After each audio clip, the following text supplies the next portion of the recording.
AP హైకోర్టులో మాచర్ల మాజీ MLA Pinnelli రామకృష్ణారెడ్డికి భారీ ఊరట లభించింది.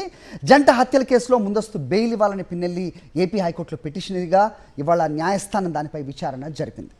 పిన్నెల్లిపై ఎటువంటి తొందరపాటు చర్యలు తీసుకోవద్దని న్యాయస్థానం పోలీసులకు ఆదేశాలు ఇచ్చింది. తదుపరి విచారణను 10 రోజుల తర్వాతకు వాయిదా వేసింది.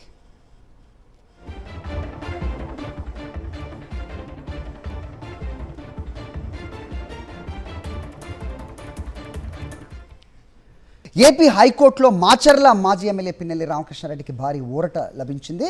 జంట హత్యల కేసులో ముందస్తు బెయిల్ ఇవ్వాలని పిన్నెల్లి ఏపీ హైకోర్టులో పిటిషనరీగా ఇవాళ న్యాయస్థానం దానిపై విచారణ జరిపింది.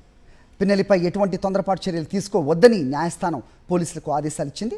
తదుపరి విచారణను 10 రోజుల తర్వాతకు వాయిదా వేసింది.